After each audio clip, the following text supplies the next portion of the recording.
जानने वाले लोग जो है वो हर जगह मिलते ही मिलते हैं। तो मैं ज़्यादा देर ना करते हुए मोहसिन सर को सौंपना चाहूंगा। Mohsin sir, most welcome. ठीक है, सेशन को कंटिन्यू करते हैं।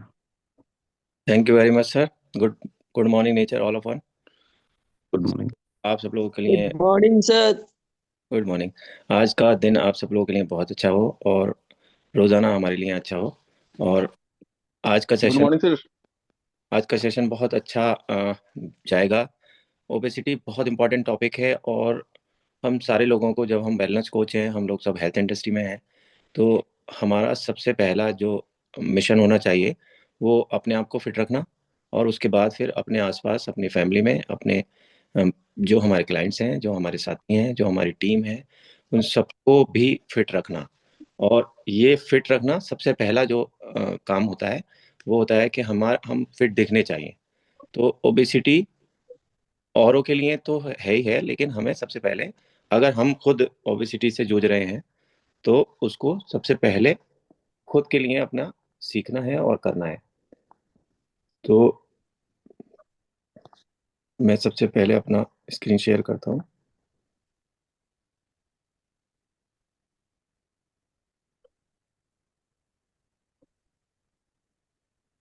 मेरा स्क्रीन शेयर हो रहा है आप लोगों को? स्क्रीन शेयर की आपने शुरुआत करी थी लेकिन वो फिर बंद हो गया।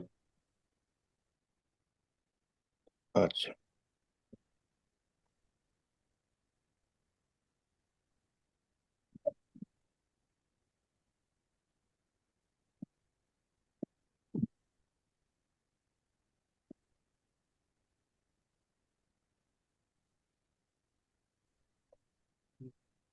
अभी स्क्रीन शेयर हो रहा है? यस। तो आज का टॉपिक हमारा ओबेसिटी है।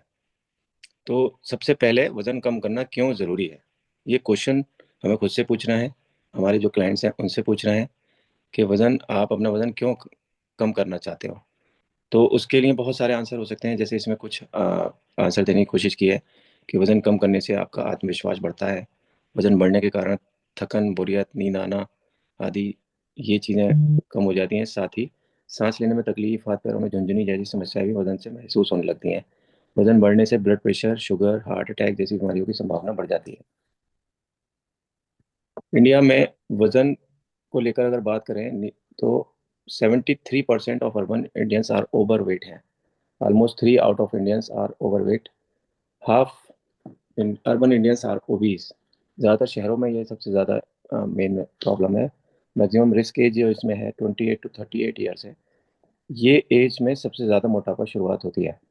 Highest risk weight gain for man और women. Average person goes from healthy at 26 to obese at 38 years. तो ज़्यादातर यंग एज में तो लोग फिट होते हैं, लेकिन जैसे जैसे थोड़ा सा एज बढ़ती है, 26 से 38 साल के बीच में ओबिसिटी आ जाती है। 25.5 एवरेज बीएमआई है। 25 से ऊपर जो बीएमआई होता है वो ओबीस की कैटेगरी में आ जाता है। इंडिया का जो एवरेज बीएमआई है वो 25.5 है। तो अगर हम बात करें तो इंडिया ओबिसिटी की मार से जो है ना वो लत में आ गया है। Average Indian needs to lose weight to get healthy. हर इंडियन, अगर एवरेज इंडियन की बात करें तो 11 किलो हर एक बंदे को अपना वजन कम करना चाहिए। Takes them 12 years to gain the weight. ये 11 किलो वजन 12 साल उनको लगे और 3 मंथ्स टू लूज इट। तो इसमें 3 महीने उनको कम करने में लगना चाहिए। मैन, हर 5 में से 1 आदमी में एक्सट्रीमली ओबीज है। 37 ईयर्स एवरेज एज है। और रिस्क ऑफ ओबिसिटी वुमेन में हर 7 में से 1 एक्सट्रीमली ओबीज है। तो ये डाटा है जिससे हम पता लगा सकते हैं कि मोटापा किस कदर हमारी लोकेलिटी में हो चुका है। मोटापे से होते हैं 13 तरह के कैंसर। तो ये मोटापा बहुत सारी बीमारियों की जड़ है और कैंसर तक जो है वो मोटापे से शुरू होता है। बी- अब बच्चों में भी ये हालत हो चुकी है कि 20%, बेंगलुरु की एक स्टडी है कि वहाँ पर 20.7%, लगभग 21% बच्चे भी मोटापे से शिकार हो चुके हैं। हम मोटापे की बात करें तो मोटापे का पता कैसे लगाते हैं? तो बॉडी मास इंडेक्स, जिसको हम बीएमआई कहते हैं, इससे पता लगता है कि कोई भी बंदा मोटापे से है नहीं। इसके लिए हमें एक तो फीता लेना होता है जिससे हमें हाइट चेक करनी है, और दूसरा वेट मशीन। तो ये हर कोई हमारे साथ अपने साथ रख सकता है। तो अगर हम, बहुत सारी कंपनी आप देखेंगे तो सिर्फ मोटापे पे काम करके और बहुत बड़ा काम कर रहे हैं, तो हम अगर सिर्फ ओबिसिटी को ही अपना मिशन बना लें तब भी हम बहुत बड़ा काम कर सकते हैं। तो किसी का भी बीएमआई चेक करने के लिए उसका वेट लेना है किलोग्राम्स में, और उसको डिवाइड करना है हाइट मीटर में लेकर, या सेंटीमीटर में हाइट हम लेते हैं तो उसको 100 से डिवाइड करेंगे तो मीटर आ जाएगा। तो उसका स्क्वायर करना, 2 बार हाइट से डिवाइड करना है, तो ये आपका बीएमआई आ जाता है। और बीएमआई की जो वैल्यू आएगी, अगर वो 18 से कम है तो अंडर वेट की रेंज में है, तो अब उसको वेट गेन करना है। और 18.5 से लेकर फिर 25 तक जो है वो नॉर्मल होता है, 25 से 30 तक रिस्क में होता है, और 30 के ऊपर अगर बीएमआई चला गया तो वो ओबेसिटी आ जाता है। तो 25 से 30 तक जो है ओवरवेट रेंज में आ जाएगा, और ये रिस्क में आ जाएगा ओबेसिटी के। और 30 जैसे ही बीएमआई शुरू होगा तो ये की रेंज में आ जाएगा। ओबेसिटी की भी अपनी कैटेगरी होती है, जैसे 30 से 35 तक रहेगा तो क्लास 1 ओबेसिटी कहलाती है, और 35 से 40 तक रहेगा तो क्लास 2 ओबेसिटी कहलाती है, और किसी का बीएमआई अगर 40 या उससे ज़्यादा है तो वो सीवियर ओबेसिटी कहलाती है। तो 40 बीएमआई तक आते आते उसको 100% कोई ना कोई और बीमारी को घेर चुकी होती है। हाँ, मेरी आवाज़ क्लियर है? क्लियर है। Types of obesity depending upon area of fat deposition. जब ओबेसिटी बढ़ती है, मोटापा बढ़ता है, तो किसी पर्टिकुलर एरिया में मोटापा बढ़ रहा होता है, तो उससे भी ओबेसिटी की टाइप क्लियर होती है। जैसे पेरिफेरल ओबेसिटी कहलाती है, accumulation of fat in हिप्स, buttocks and thighs.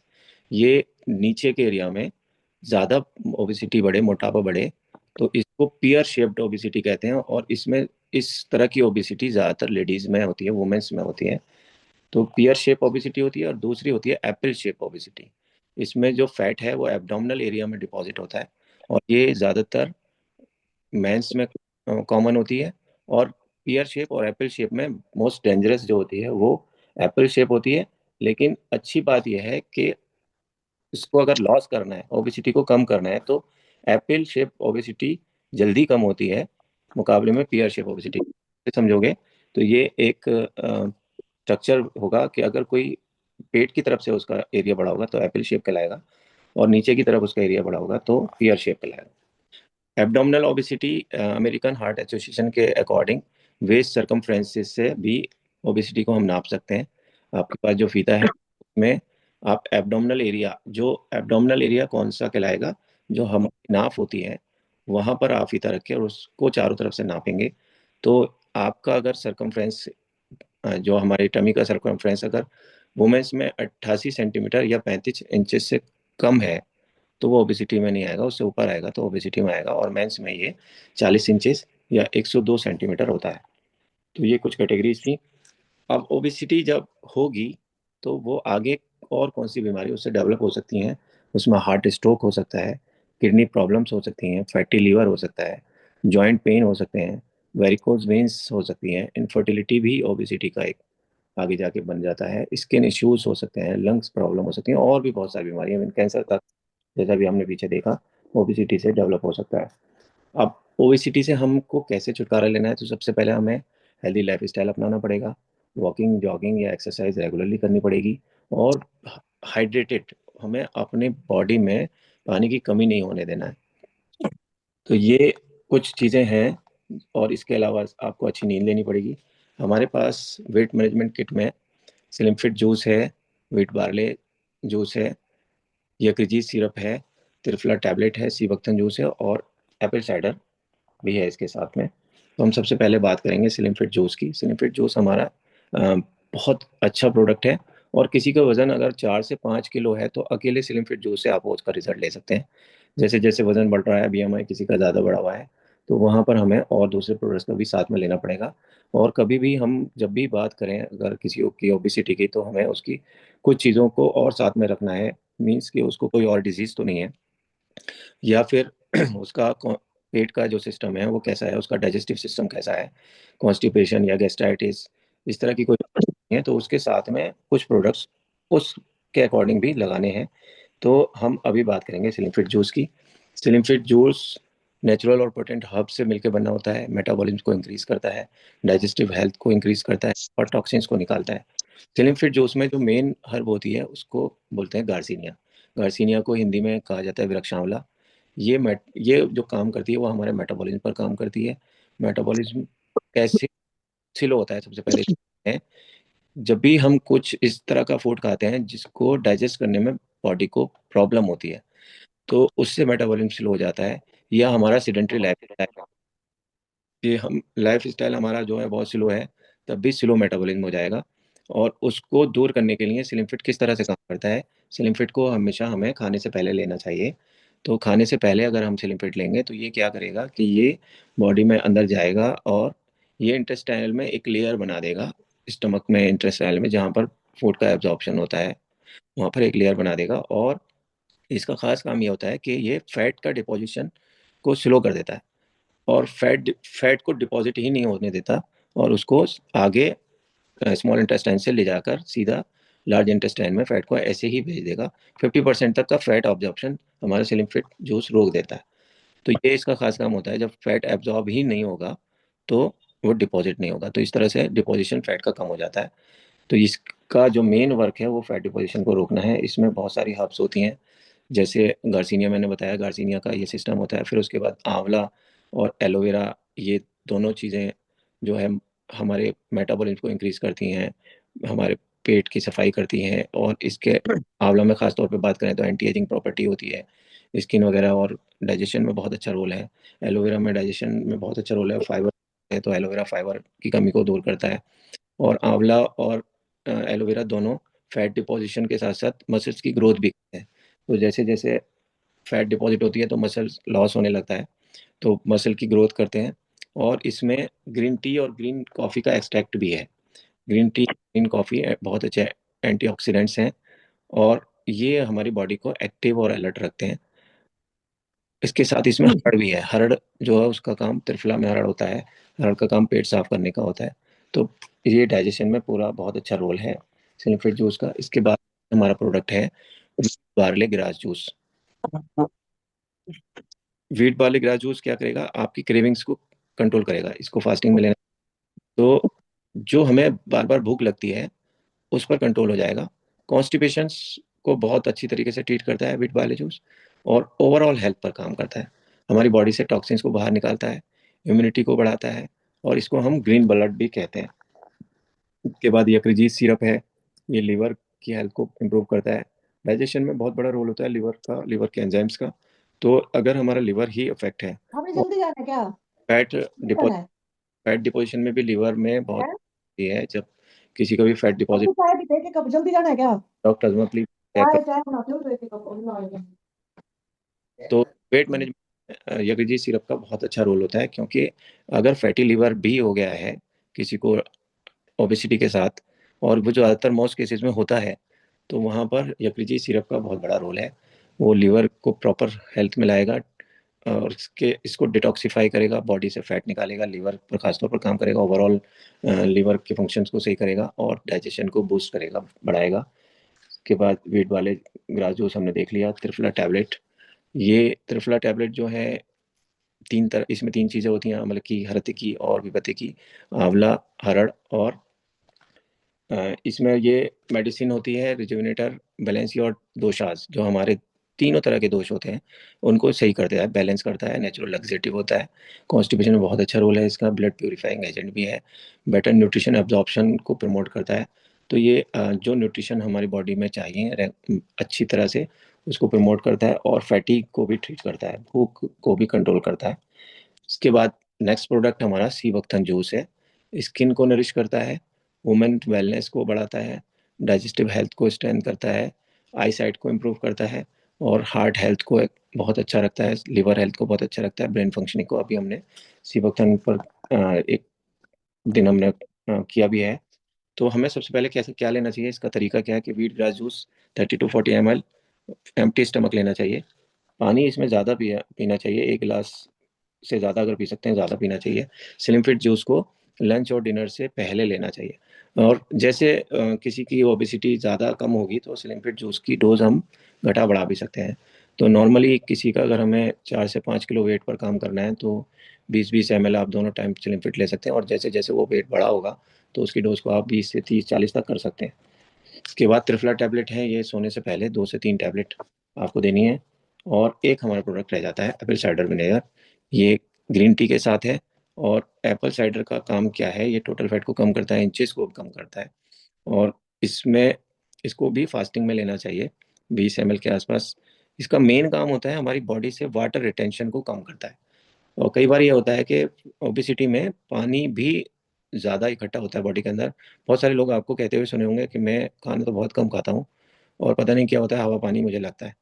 तो ओबेसिटी में क्या होता है कि मेटाबॉलिज्म इतना उनका स्लो हो जाता है कि वो थोड़ा भी खाएंगे तो वो बहुत धीरे धीरे धीरे धीरे एब्जॉर्ब होगा और बॉडी में वो डिपॉजिट होगा ही होगा। तो ये एक बहुत बड़ा रीज़न होता है। तो वाटर रिटेंशन को, मेन इसका जो वर्किंग होती है, वाटर रिटेंशन लॉस होता है। और किडनी को बहुत अच्छी तरह से फ्लश करता है। तो जब किडनी फ्लश होगा या हमारा यूरिन यूरिन प्रॉपर आएगा, हमारा जो सर्कुलेटिंग सिस्टम है वो एक्टिव होगा, तो वो ओबेसिटी और फैट लॉस बहुत तेज़ी से होगा। एसिडिक हमारी बॉडी को बनाता है, और हमारी बॉडी धीरे धीरे क्या है कि हम इस तरह का खाना खाते हैं कि अल्कलाइन होने लगती है। तो ये एसिडिक मीडिया को, और इसका एक अच्छा रोल यूटीआई में भी है। अगर किसी को यूटीआई हो रहा है तो आप Apple cider vinegar green tea भी दें उसको, और वो बहुत अच्छा का रोल करता है, एंटीबैक्टीरियल प्रॉपर्टी है ये। जो हम प्रोसेस्ड फूड ज़्यादातर लेते हैं उसमें सोडियम ज़्यादा होता है, और उसकी वजह से ही वाटर एब्जॉर्प्शन प्रॉपर्टी बढ़ जाती है। आपने देखा भी होगा कि हम जब बाजार का खाना या चिप्स या इस तरह की कोई भी चीज़ें ले रहे होते हैं तो हमें प्याज ज़्यादा लगती है। तो उसको ये कम करता है। इसमें नींबू होता है, इसमें दालचीनी होती है, इसमें अदरक का रस भी होता है, इसमें ग्रीन टी और ग्रीन कॉफ़ी का एक्सट्रैक्ट भी होता है। तो ये सारी चीज़ें आप देखेंगे तो एसिडिक मीडिया को प्रमोट करती हैं। तो इस तरह से अगर हम बात करें तो ओबेसिटी का ये चैप्टर हमारा क्लोज होता है। और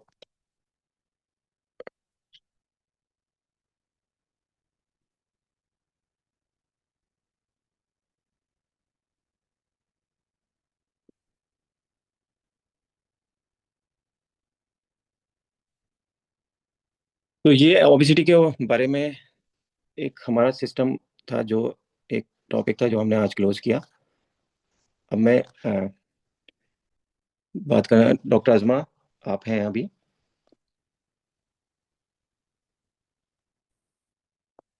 तो ओबेसिटी के ऊपर अगर और डिस्कशन करना चाहते हैं किसी कोई, जो जिन लोगों ने ओबेसिटी पर रिजल्ट लिया है, ओबेसिटी में आपने क्या क्या प्रोडक्ट दिए हैं, और इसके अलावा कुछ लोग जैसे ओबेसिटी के साथ कॉन्स्टिपेशन है या कुछ है तो उसमें क्या क्या प्रोडक्ट दिए हैं, तो उसके बारे में आप जानकारी दें।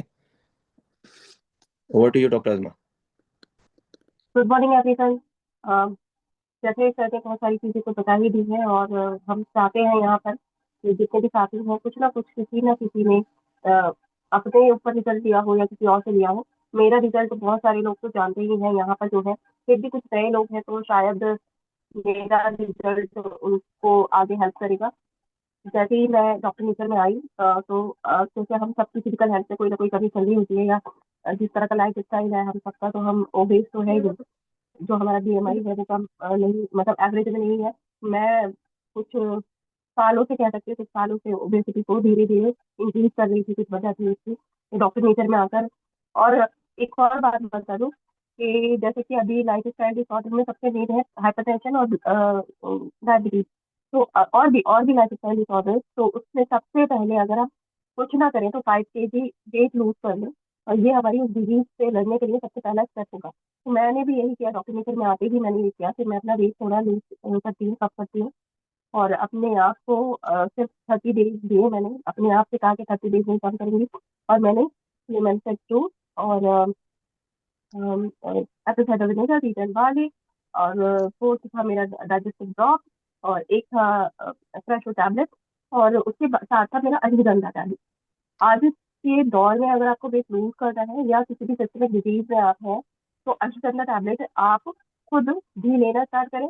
डिजीज में नहीं है तब भी लेना स्टार्ट करें। डिनर अर्ली होना चाहिए और उसके 1.5 घंटे बाद हमें अश्वगंधा की 2 टैबलेट अगर हम ले लें तो ये, क्योंकि अश्वगंधा जो होता है कार्टिसोल को कम करने में हेल्प करता है और स्ट्रेस को यानी मैनेज करता है। तो मैंने वो सारी चीजें ली, और अपने आप से, जैसे मैंने बताया कि मैंने एक अपने आप से प्रॉमिस किया था 30 डेज था, तो 30 डेज में ही मैंने अपना 7 kg वेट लूज किया था।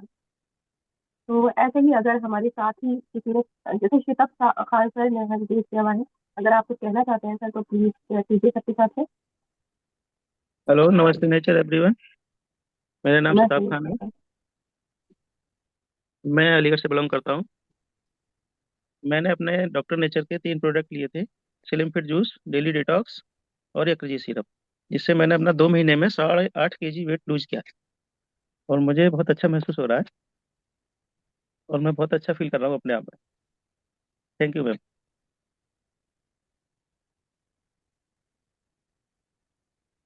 कोई और हमारे साथ में अपना रिजल्ट दीजिए, किसी अपने अच्छे से क्लाइंट का रिजल्ट शेयर कर सकते हैं तो सबके लिए वो बेनिफिशियल होगा।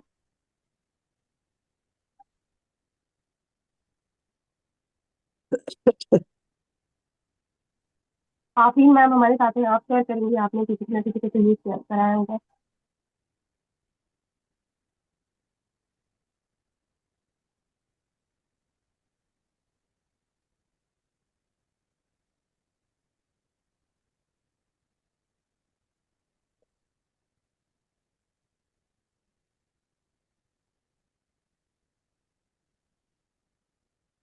चलिए तो 7 ही बज गए हैं और आज बहुत अच्छा सेशन रहा। बहुत चौधरी जी किसी का रिजल्ट शेयर करना चाहते हैं, रिजल्ट शेयर करिए बहुत जी। नमस्ते नेचा सर। अभी पिछले मंथ हमने एक मेरे मित्र हैं जिनको सिर्फ स्लिम फिट दिया था, और सिर्फ स्लिम फिट का रिजल्ट है कि उनका 5 kg वेट कम हुआ है। क्या बात है, सिर्फ स्लिम फिट दिया था? सिर्फ स्लिम फिट दिया था। और कितना टाइम लिया? लगभग 1 महीने में, 2 महीने ये में? 1 मंथ 1 मंथ। 1 मंथ में, हाँ। तो उसके साथ उन्होंने डाइट को भी मेंटेन किया होगा या आपने कुछ बताया था उन्हें? जैसे उनसे जो डाइट मैंने हमने बताया था कि सिर्फ सुबह से मतलब रात को खाना खाने के बाद, जैसे हम्म। रात में आपने अगर 6 बजे खाना खाया तो सुबह में 8 बजे खाना खाइए। ठीक है, ठीक है। सिर्फ ओके। सिर्फ रात का खाना हमने उनको अवॉइड किया था। ठीक है, ठीक है। और उन्होंने स्लिम फिट लिया, हाँ? स्लिम फिट लिया। Great, great, great. बहुत बढ़िया, बहुत बढ़िया। तो ऐसे ही रेगुलर उन्हें यूज कराइए। ठीक है, और ऐसे ही बिल्कुल सर। टेस्टिमोनियल जो आ रहे हैं वो लोगों के साथ में शेयर करते रहिए। तो सबसे पहली बात तो मुझे बहुत अच्छा लग रहा है कि आप सब लोगों का पार्टिसिपेशन देखकर एक नई एनर्जी आ जाती है कि सुबह सुबह अभी हमने जब शुरू किया था तो 22-25 लोग थे, फिर 30 हुए, 32, 34, 35, 40 लोग अभी पिछले 8-10 दिन में हमारे होने शुरू हो गए हैं, और बहुत जल्दी आई एम एक्सपेक्टिंग कि हम सब लोग मिलकर यहाँ 40 भी होंगे। पहली बात। दूसरी बात, सुबह का टाइम होता है ग्रेटिट्यूड का, सुबह का टाइम होता है ईश्वर का धन्यवाद करने का, सुबह का टाइम होता है मैनिफेस्ट करने का। तो सुबह का टाइम बहुत अच्छा होता है। बस आप एक छोटी छोटी कोशिश जरूर करना शुरू करिए डेली, कि अगर आपकी टीम में एक जन भी है, 2 हैं, 10 लोग हैं, जो भी हैं, उनको सुबह को कॉल जरूर करिए। वो आए ना आए, कुछ लोगों को कॉल आपको 10 दिन करनी पड़ेगी, आदत डलवानी पड़ेगी, कुछ की 20 दिन, कुछ की 30 दिन, लेकिन जब आप रेगुलर ऐसा करते रहेंगे तो एक दिन वो सब लोग आने शुरू हो जाएंगे। और जब ज्यादा से ज्यादा लोग आने इस प्रोग्राम के अंदर शुरू हो जाएंगे तो आपकी एनर्जी, आपका मोटिवेशन, आपका इंटरनल कॉन्शियस आपको ज्यादा अलाउ करने लगेगा काम को ज्यादा करने के लिए। तो ये सेशन बहुत अच्छे चल रहा है। मोहसिन जी ने बहुत कमाल का सेशन लिया। Thank you so much Mohsin ji. ठीक है, ऐसे ही आते रहिए, ऐसे ही बेस्ट करते रहिए। Good luck to everyone, best wishes to everyone. Namaste nature, कल मिलते हैं एक नए और शानदार सेशन में। Thank you so much to all of you.